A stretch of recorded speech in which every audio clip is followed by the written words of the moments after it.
Friends नमस्कार, मैं हूं डॉक्टर विकास और आज हम बात करेंगे साइटिका पेन के बारे में। फ्रेंड्स आप लोग बहुत सारे सुने होंगे कि साइटिका आपके ओपीडी में या आपको कोई मरीज कंप्लेन करता है कि सर हमको साइटिका हो गया है।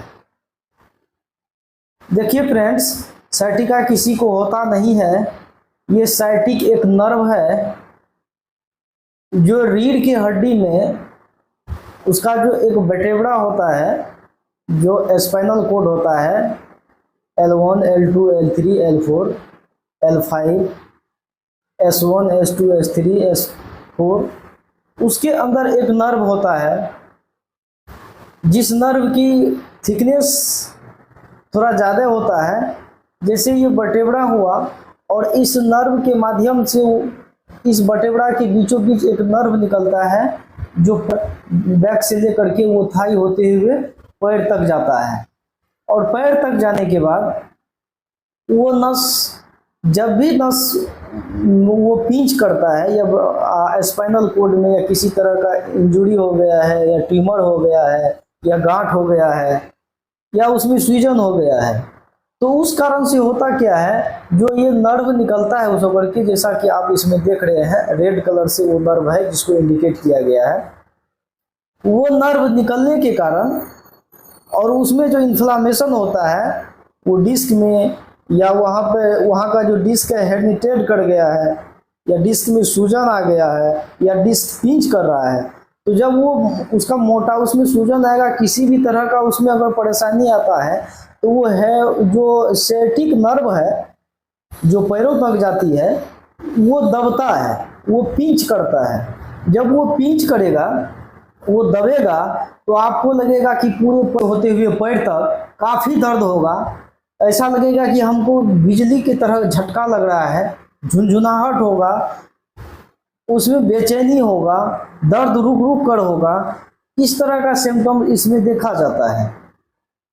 तो फ्रेंड्स आज हम ये समझ गए जो साइटिक क्या होता है और साइटिका नर्व क्यों है और किस कारण से उसमें दर्द होता है।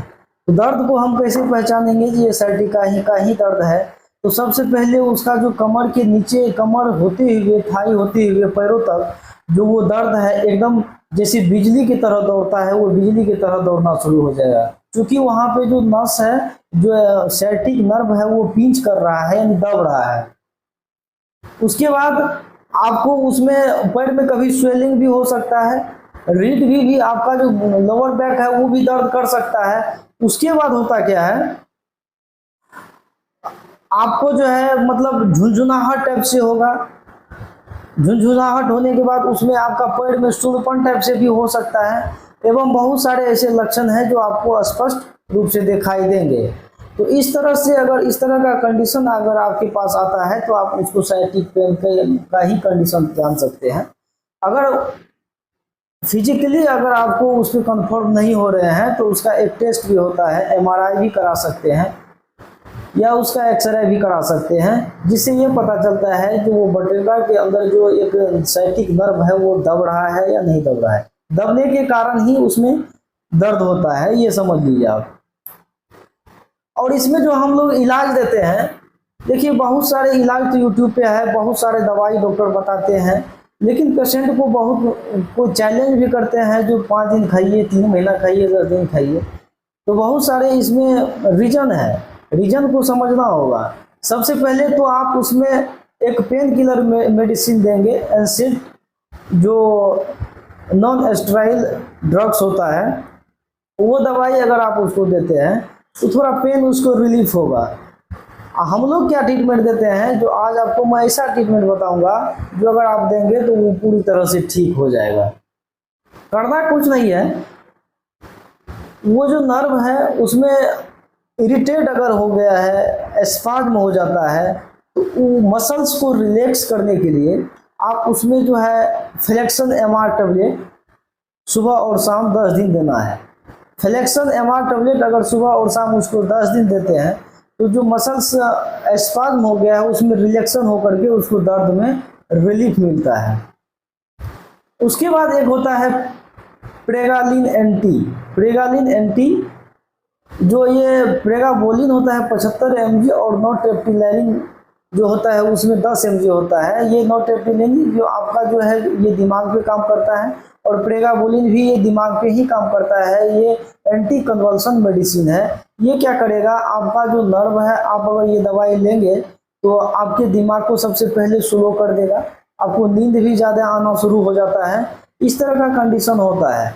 और ये मतलब जो नर्वस सिस्टम है उस पर काम करते हुए उसको एक कंट्रोल माइंड यानी कंट्रोल करता है, जो नर्व के दर्द से आपको रिलीफ करने में मदद करता है। क्योंकि वहाँ का जो केमिकल मैसेंजर है, जो दर्द का मैसेंजर मतलब ब्रेन से रिलीज होता है, उसको ब्लॉक करता है, और ब्लॉक करके आपको जो है दर्द में आराम दे देगा।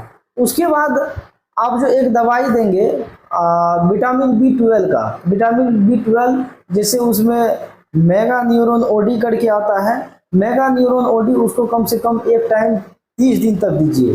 30 दिन तक देने के बाद वो जो उसका जो ब्लड वेसल्स है, नस वगैरह सब वो स्ट्रांग हो जाता है, मजबूत हो जाता है, और मजबूत होने के कारण और उसमें जो डिस्क में जो स्वेलिंग आता है, वो स्वेलिंग को कम करने के लिए एक स्टेरॉइड मेडिसिन आपको देना है। उसमें डिफ्लाजाकट भी हो सकता है या मेथिलप्रेडनिसोलोन भी हो सकता है।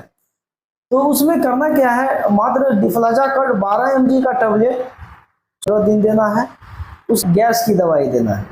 गैस की दवाई क्या देना है, सेराडी कैप्सूल देना है, सेराडी सुबह खाली पेट में। और उसके बाद इस तरह की कंडीशन अगर है, अगर इस दवाई से अगर आपको रिलीफ ना हो, प्रेगाबोलिन इससे 4 से 5 सप्ताह में अपना असर दिखाना शुरू करता है।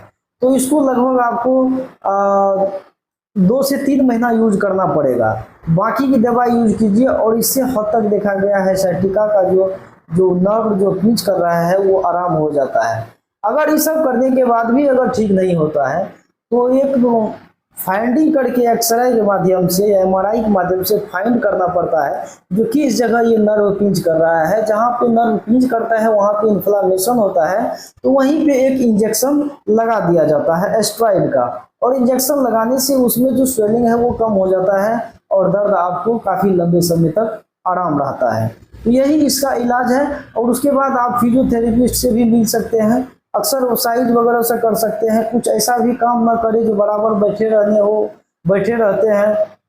कोई हार्ड वर्क करते हैं, बड़ा उड़ा पीठ पे अगर उठाते हैं, कोई पीठ पे लोडिंग वाला काम करते हैं, तो उस कारण से भी इसमें इन्फ्लामेशन होता है, और उसमें जो है दर्द होना शुरू हो जाता है। तो इस सब से बचिए, और ये जो दवाई मैंने बताया है ये दवाई यूज कीजिए, और इसी दवाई से पूरी तरह से ठीक हो जाएगा, और कहीं कोई दवाई देने की ज़रूरत नहीं है। फ्रेंड्स, अगर वीडियो अच्छी लगी हो तो लाइक और शेयर कर दीजिए। यूट्यूब पे पहली बार है तो हमारे चैनल को सब्सक्राइब कर दीजिए। फ्रेंड्स, मिलते हैं अगले वीडियो में किसी और नए टॉपिक पे। Thank you.